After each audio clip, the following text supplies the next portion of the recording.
Think and Grow Rich by Napoleon Hill. Here are some intriguing facts about it. Originally, the book was published in 1937, and surprisingly, by the latest record in 2015, Think and Grow Rich has sold over 100 million copies worldwide. While this book was created, it was quite fascinating. It was created by a man named Napoleon Hill who interviewed and studied the habits of more than 500 of the richest men and women, many of them who started life in poverty, with little education or influence. It took Hill over 20 years to compile all the knowledge and wisdom from these interviews into a book containing 13 main principles of how anyone can change his or her way of thinking and become rich. So without further delay, let's begin. Hill demonstrates the power of thoughts and how it has the power to shape your life, and in this chapter it sets itself as the foundation of the book. One of the greatest strengths of this book that I've always appreciated was how Hill used real-life stories with the lessons. Let's take a look how the power of thought comes into play. There's a story about a man named Darby who became one of the most successful insured salesmen in the country, and he used to share a powerful life experience he had with the gold rush back when he was booming.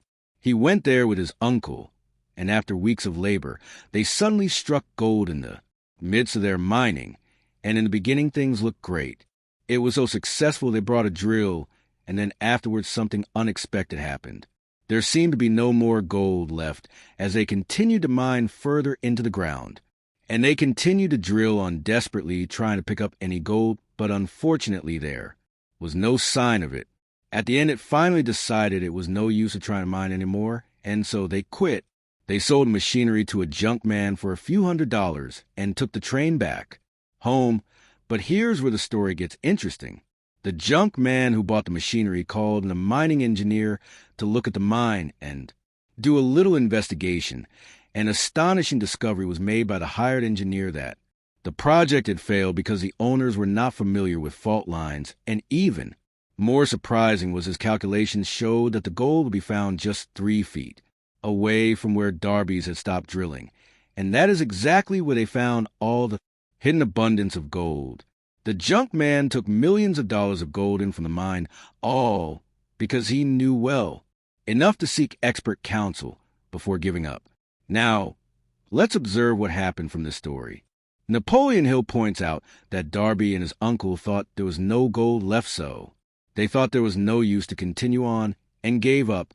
On the other hand, the junk man thought about not giving up on the abandoned project, went the extra miles, and at the end reaped success.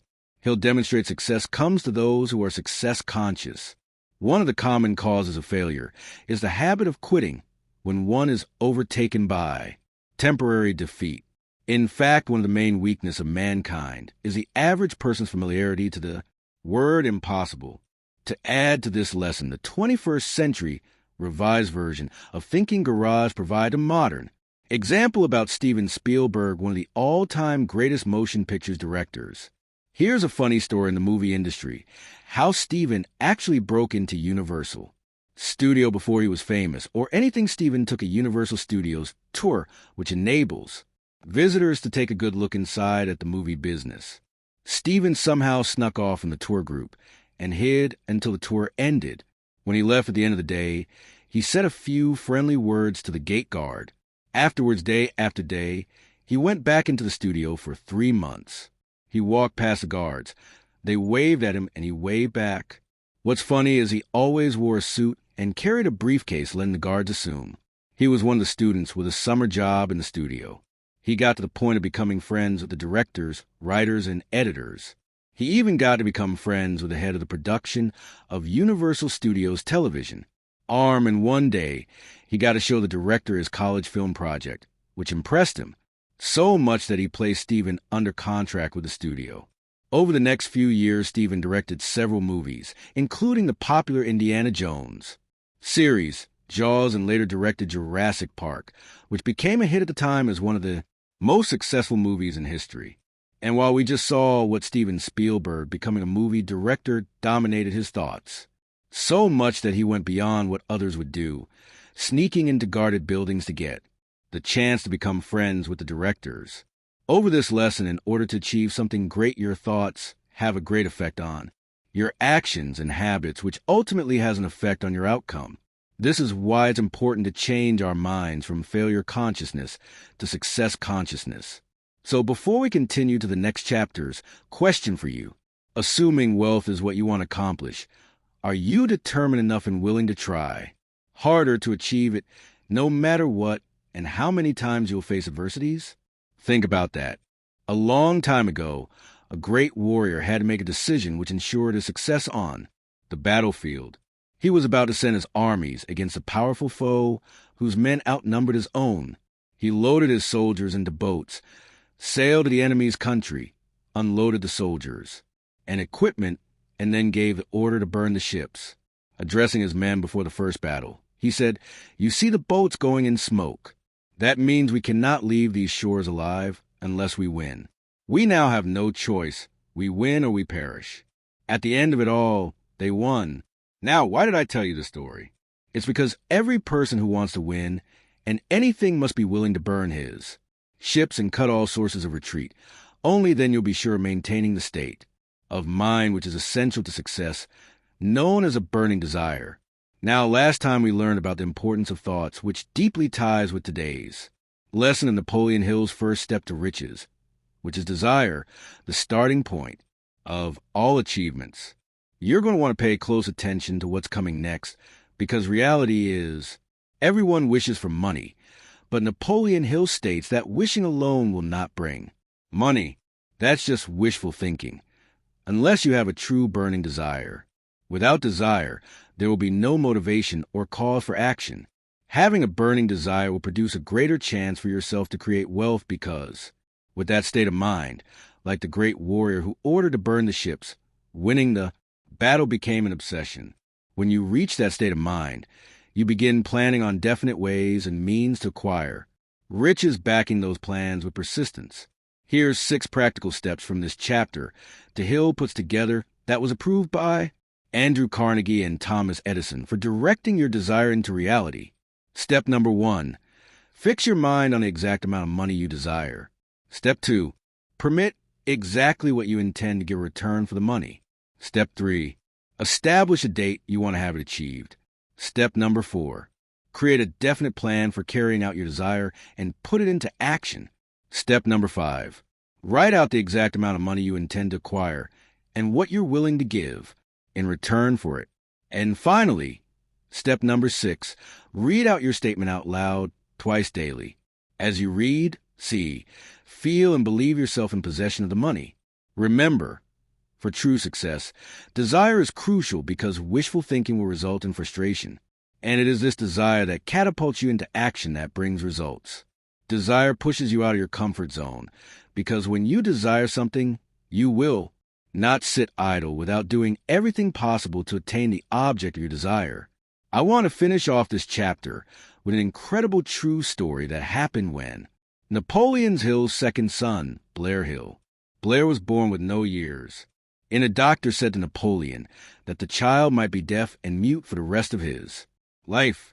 Despite what the doctors told him, Napoleon's reaction was a silent vow deep in his heart to find a way for Blair to one day be able to hear and to speak. He thought of the words of Ralph Waldo Emerson as, quote, "The whole course of things goes to teach us faith. We need only obey. There's guidance for each of us, and by lonely listening, we should hear the right word." So what was that right word? Napoleon said his word was desire. More than anything, he wanted his son to be able to hear and to speak, and he was incredibly determined to transplant that burning desire into his own son as he grew up. One of the greatest things Napoleon did was creating bedtime stories for Blair with themes designed to develop in him self-reliance, imagination, and a keen desire to hear and to be normal, as well as to establish the belief that his affliction was not a liability, but an asset of great value. Blair progressed through the grades despite having poor hearing and went out to pursue advanced education at the University of West Virginia. And one day, he got the chance to try hearing aids, but he never found a device that worked for him. He didn't give up. His desire was still in him. So later, in his last year of college, he got to try out a different hearing aid, which was specifically designed for him by another hearing aid company. The hearing aid proved to be absolutely perfect for Blair. He was so excited. He immediately telephoned his mother, and he was overjoyed to hear her voice perfectly. This was the most important turning point in Blair's life, and for his and Napoleon's dream of normal hearing and speech was now fulfilled. This burning desire is what eventually led Blair in bringing hope and a practical relief that thousands of deafened people and expanding the hearing aid company. This forever changes limitation into a priceless asset of value, not just for himself, but to multitudes around the world. What Blair learned from his father always stayed with him, and that lesson was every adversity brings with it the seed of an equivalent advantage. Remember, in anything you want to do, desire is the starting point of all achievements. Just imagine yourself dressed up sharp, standing before one of the biggest, most powerful, influential investors in the world, and you begin to feel your heart rate climbing. The environment around you feels like it's slowing down, but you take a deep breath and you try your best to look home and collect it. Dialed in 100% focus on the man in front of you, you begin to think to yourself, this is it. This is the moment I've been waiting for. You know that the presentation of your business idea that you've created has the potential to bring value to yourself and many generations ahead, and you're standing there before one man, hoping he'll be interested enough in partnering with you. Now, just before you do anything, a thought appears in your head. Some call it doubt. Some call it uncertainty. It starts to question you. Do you really think you have absolute belief that you could achieve this? Great. Now what? That was a heavy blow to your self-confidence. As you imagine this, you might have felt like you were in the show Shark Tank. But this actually happened in the year 1900, based on a true story of Charles M. Schwab meeting J.P. Morgan. What's awesome about this story is Charles M. Schwab successfully uses the second principle of think and grow rich. Let's take a look and see what happened. Hey there. Welcome to the second step to riches of the 13 Steps to Riches series where today we'll be diving into Chapter 3 of Thinking for Rich. We'll get back right away to Charles's exciting story, what you get to learn how he used the second step to riches that dramatically impacted the advancement of the United States into what it is today. It surely wouldn't have happened if it wasn't for this important principle. So then, what is the second step to riches? It's actually called faith. Why, according to Napoleon Hill, of having faith so vital and so important to be part of one of the steps to riches? In a previous video, we learned about having a burning desire as one of the steps to riches. For a burning desire to come true, you must have faith that it is possible and that it will come true. Napoleon said when you truly have faith in a desire and believe it will come true, it starts manifesting its own physical self. If you really define a word faith, it means having complete trust or confidence in someone or something. It's absolutely essential to have confidence in something that you're actually doing to reach a goal, especially during hard time, because other times losing confidence will make you quit, and that's game over. That's why it's important to know how to practice positive visualization, which is shown in one of the famous quotes from Napoleon Hill that it's from this chapter, as, quote, whatever the mind can conceive and believe it can achieve. Here's a simple example of that. When someone sees himself in a negative way and communicates negative beliefs to his subconscious mind, he will end up living in negative life. On the other hand, someone who is positive always sees himself as successful and visualizes his desire being fulfilled will have a greater chance of eventually reaching success and a wealthy life. Okay, now let's get back and see how this principle works for Charles M. Schwab that led to the formation of United States Steel Corporation in the early 1900s. Schwab had developed an idea based on interactions of various competing steel mills to unite them all under a trust of one unified corporate structure.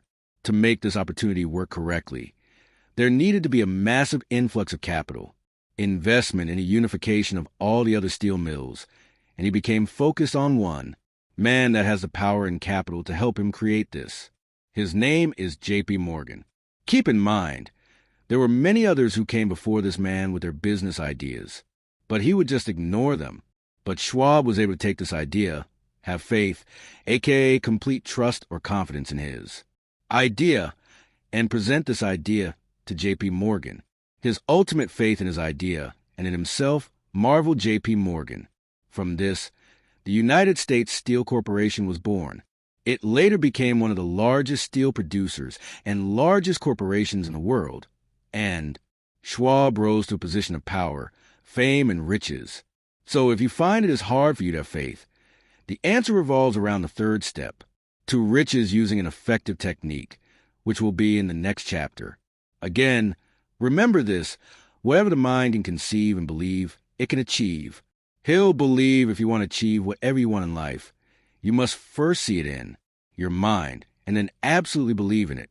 Whether you believe you can or you cannot, you are right. Did you know the subconscious mind is like a giant biolibrary of all your memories? In fact, this is a place where all your choices are determined on how you respond to life and how you make important decisions. Strong emotions such as fears, desires, and urges all stem from the subconscious mind, which largely affects how you see the world and your place in it. If you compare the power of your conscious mind to your subconscious mind, your consciousness is extremely limited compared to your subconsciousness.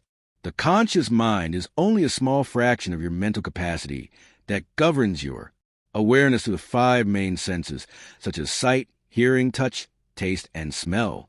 The subconscious mind is where all the majority of your total mental capacity is used for, registering everything behind the scene, and this is where the magic happens. Take a look at this. The brain is incredibly complex. It's consisting of about 100 billion neurons, making on the order of 100 trillion connections. It's incredible to know how your subconscious mind is always on autopilot even when you're asleep. It's constantly maintaining your physical body, such as your organs and your natural or learned tendencies for better or worse. Now, why is this all important? The previous video, we went over an important principle of thinking we're rich by Napoleon Hill called fate. There's a very strong reason why sometimes we do not believe in achieving our own wishes. Despite, even though we want something, we do not believe we deserve it. In other words, we lack faith in achieving our goals. Well, in this chapter of Thinking We're Rich, according to Napoleon Hill, what you need to learn next will help you increase your belief and help you train your subconscious mind to attain the success you want. How do we really do that? This by applying the third principle of Thinking We're Rich, called autosuggestion. You see, autosuggestion is an effective technique shared by multitudes of wealthy individuals that Napoleon Hill interviewed during his 20-year journey. Interesting, right? Well then, how does this principle work? You see, as we talked about, your life is experienced mainly through your 5 senses, which is sight, hearing, smell, taste, and touch. Hill says that all these 5 main senses contribute to the formation of new thoughts which later gets processed and filtered by your consciousness before it enters into your subconscious. The conscious mind serves as an outer guard filter, which either lets your thoughts pass or be rejected before entering in your subconscious mind. Once the thought reaches into the subconscious mind, it gets planted like a seed and cultivates over time, ultimately influencing your behavior, emotions, and future actions. Napoleon Hill notes that in order for thoughts to make it into the subconscious mind, it must be mixed with emotions or feelings. The reason being is your subconscious mind only recognizes and acts only upon thoughts that have been well mixed with emotions or feelings. Here's an example of that. Just imagine you are a thought bubble, waiting outside in a single file line with the other. Thought bubbles, all trying to get inside the subconscious VIP club. The only way to get inside that club is if you go through the front entrance, which is heavily guarded by security guards. The security guards work with the conscious mind department checking if you have a pass. If you don't have a pass, you get the boot. So what exactly is that pass? You probably already guessed it. That pass is a feeling or emotion. If you have it, you can go right in, still wondering why this works. Try to remember any past social event that you went to, perhaps a childhood memory or something that happened to you a few years ago. Chances are you don't exactly remember everything that was spoken word for word between whoever was there with you, but you will always remember the feelings and the emotions you experience. Now that you're starting to learn how the mind works, here's where autosuggestion comes in. As written by Napoleon Hill, no thoughts, whether it is negative or positive, can enter to subconscious mind without the aid of autosuggestion. Autosuggestion is essentially a self-suggestion technique that will take effect over time as you continuously practice it. To do autosuggestion, you need to first do step number 1. Always focus on your ultimate goal by frequently looking at your written statement of your desire, and then close your eyes and speak it out loud. And then step number 2, as you're doing this, it's important to see and feel as you're already in possession of your goal, saying it in detail with gratefulness and passion. Then step number 3, repeat this at least twice a day every day, once in the morning and once at night. I suggest taking a minute to meditate to quiet your mind down so that you can then decide what your mind should focus on. Now, there's a couple practical ways. I'll share with you how I really like to do this. So stay tuned to the very end because you're not going to want to miss out. Now, over time, as you continuously practice this, it starts to feel a lot easier to believe in your goals as your subconscious mind is getting newly implanted thoughts from autosuggestion. It will begin to align its direction towards your desired goals. It's ultimately tuning your mind to see and hear things related to your thoughts you planted over time. Here's an example how this works. Think of the time you got your first car. Now try to remember what was it like a week later after owning it. Okay, now think about this. Isn't it interesting that you suddenly begin to notice all the same car models like yours on the road, where beforehand you never really noticed them? Why is that? That's because your subconscious mind is now aligned and tuned with that car model through your emotional connection with your car. That's how autosuggestion will work for you too with your implanted desire. You'll begin to notice new opportunities that you weren't aware of on how to create. Well, but now you'll start to see them as you practice this technique. Once you spot a new opportunity from that point, the next step is critical. We're taking action, which we'll talk about in the next video. Now here are some very simple practical ways of how you could actually do this. The first way is using personal affirmations. This is what we just talked about. You can use your phone, computer, piece of paper to write down your goal and have it where you can clearly see it every day. You can do things like having a background wallpaper on your computer or sticky notes on the bathroom mirror. The second way is using reminders, which one of the ways to do this is using your phone. You can set up a daily reminder to remind yourself to think about your goals. Minding yourself several times per day helps train your brain refocus on the right things. And the third way to do this is using vision boards and posters. This is one of my absolute favorite ways of doing this. Having a vision board, picture frame, or a poster placed somewhere in your house where you can always see it, such as in your room, will help you ingrain your ultimate desire into your subconscious mind. The year was 1919 when one of the richest and most famous men in the United States of that year was in a court trial. This all started when a Chicago newspaper published editorial statements of Henry Ford calling him an ignorant pacifist. Many people believe that because Henry Ford left school early at age 15, they thought he had little schooling, therefore he must not be a man of education capable of running a successful business. As you can imagine, Henry Ford was furious upon reading the statements and publicly objected. He ultimately brought a lawsuit against a newspaper that later took place in Mount Climates, Michigan. Really quick, who was Henry Ford? Henry Ford was an American automobile manufacturer who created a Model T in 1908, which actually looked like this. It was the first car to be sold for very little money. Make it easier for the general public to afford cars to travel from place to place. And he went on to develop the assembly line, which was an amazing way of having faster and more efficient production, and factories which revolutionized their automotive industry. As a result, the Ford Motor Company sold millions of cars, and Henry Ford became a world-famous business leader. Mr. Ford, would you please come up to the witness stand? The attorneys for the Chicago newspaper had Mr. Ford place himself on the witness stand, for their intention was to display to the jury that he was indeed a man-elect. Education. From there, Henry Ford was bombarded with a variety of academic questions, all of which was intended to make him look uneducated. Questions after questions. Who was Benedict Arnold? How many soldiers did the British send over to America to put down the rebellion of 1776? Mr. Ford replied, I do not know the exact number of soldiers that the British sent over, but I've heard it was a considerably larger number than ever went back. Eventually, Henry Ford was fed up with pointless academic questions.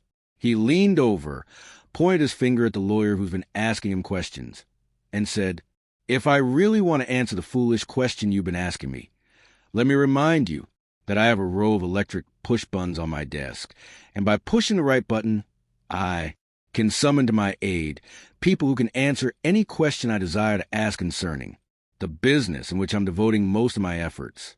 Now will you kindly tell me why I should clutter my mind with general knowledge for the purpose of being able to answer questions when I have the people around me who can supply any knowledge I require? The courtroom fell silent. Everyone in the courtroom realized what was just said was not an answer of an ignorant man, but an answer of a man of education. Hey there, really quick. If you made it this far in the 13 Steps to Riches series, I want to congratulate you for being so incredible and hungry to learn more. Thank you so much for joining with me.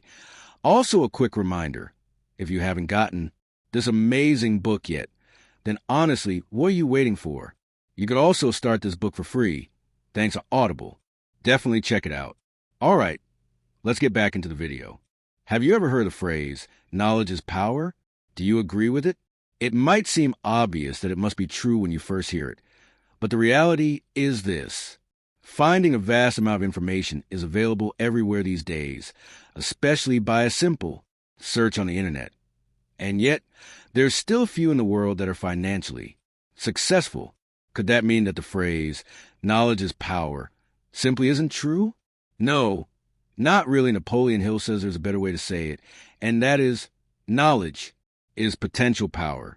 You see, Napoleon Hill highlighted an important point in the beginning of Chapter 5 from thinking of a rich as, quote, knowledge becomes power only when and if it is organized into definite plans of action and directed to a definite end.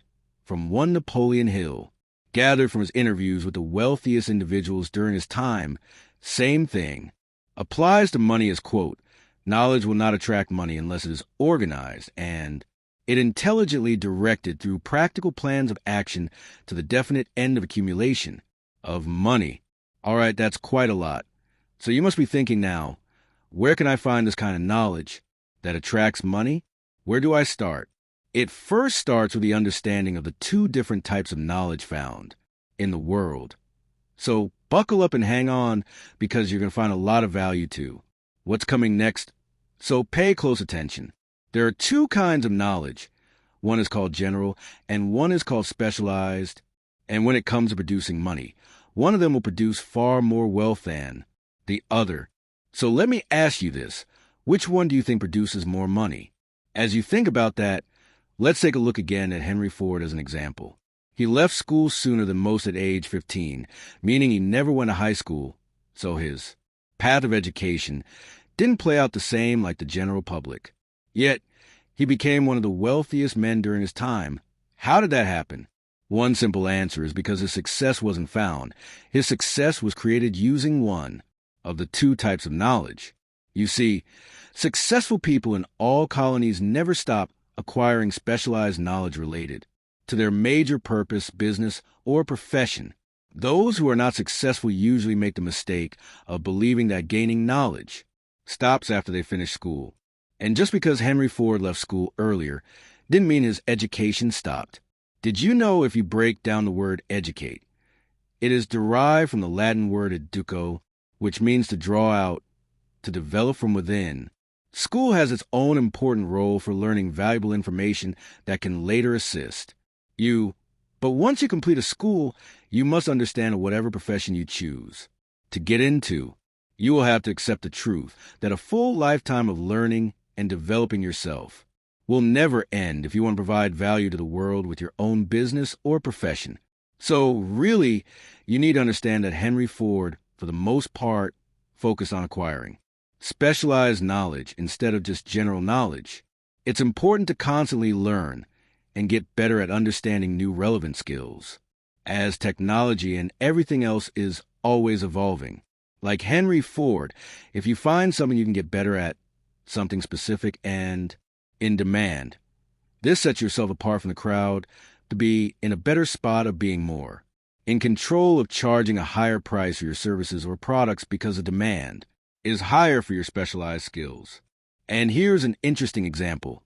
In today's time, university career advisors reported that recruiters who come to their campuses, get this, are chiefly interested in hiring students who have studied in a specialized field, such as business management, computer science, mathematics, chemistry, and other areas that prepare them to move rapidly into productive jobs, rather than the liberal arts students who typically have a broader but unspecialized skills.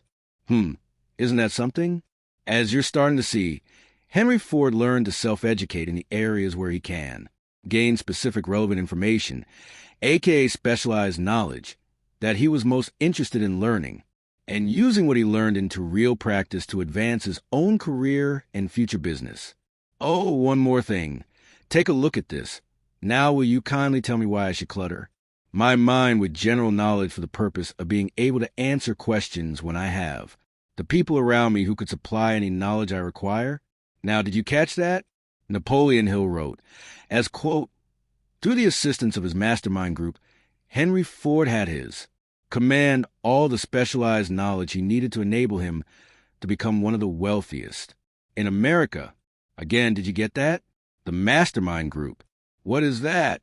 That is something very important you learn a lot more in another chapter in the book, which is a very powerful principle to help expand your business to greater levels. A quick example of this is with Andrew Carnegie. As you might know, Andrew Carnegie was famous for his steel business, so he was extremely wealthy, but he stated he personally knew nothing about the technical end of the steel business. Moreover, he did not particularly care to know anything about it. The specialized knowledge he required for the manufacture and the marketing of the steel was by leveraging to the people of his mastermind group. More on that in the future videos. Now, to make this chapter applicable for yourself, first of all, decide on the sort of specialized knowledge you require and the purpose for what is needed. Second, determine the purpose of the knowledge you are seeking. Then learn where this particular sort of knowledge from reliable sources. If your goal requires you go back to college, then consider it. But if you can learn it yourself, do it. Do it with the intention of gaining the practical knowledge that is needed from dependable sources to help you where you want to be, as discussed in the previous 4 chapters.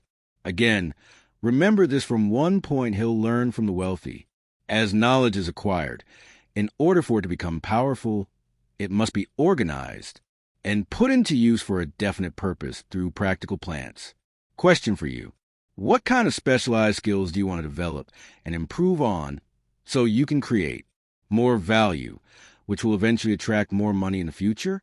Let me know in the comments below. Up next, stay tuned to the next principle that will be in the following chapter called Imagination. The year was 1888 when an old country doctor drove into a town and quietly slipped into a drugstore by the back door. For more than an hour behind a prescription counter, the old doctor and the drug clerk whispered quietly. Afterwards, the doctor went outside and brought back a large old-fashioned kettle in a big wooden paddle. Wow, so this is it? Yes, sir. This is what I was telling you about. The clerk inspected a kettle reaching to his pocket and handed it over to the doctor. Exactly $500. The doctor returned handed over a small slip of paper that had an important instruction that was needed to get the syrup and the kettle to start boiling. Later on, as the clerk began to use this kettle with a secret formula, he decided to add his own additional unique ingredient to the kettle, which caused the kettle to start gushing out gold. At first, unknowingly, what he added to the kettle was something very special which not only brought great fortune for himself, but also changed our entire world. Are you curious to know what exactly happened? Let's find out together. Coming up, what you just saw was a glimpse of the 5th principle in action from Thinking of Rich, which change a young man's business into a life of riches, and it can change yours. 2. We'll get back into the story of the enchanted kettle, of what happened next, so you definitely not going to want to miss that out. Now that we're in Chapter 6 of Thinking of Rich, Napoleon Hill starts by having you observe the history of the human race. Think about it. Think about how much we have accomplished with so many extreme challenges and how we brought ideas into reality that were once deemed as impossible. Napoleon Hill wrote, as, quote, ideas are the beginning points of all fortunes. Ideas are the products of the imagination. That's right. The 5th step to riches is imagination. As Hill calls it, imagination is the workshop of the mind. This is where ideas are conceived that later can be converted into practical plans of action, which ultimately can create wealth. So then, how do we utilize this principle? Napoleon Hill shows us in this chapter that our imaginative faculty functions into 2 forms. The first form is called synthetic imagination. This is used most often and commonly for arranging old concepts, ideas, or plans into new combinations. The second form is called creative imagination. This is used for creating something from nothing. It's like creating a never-before-unheard-of original idea. This usually happens when you get quote-unquote inspirations or hunches from what Napoleon Hill calls infinite intelligence.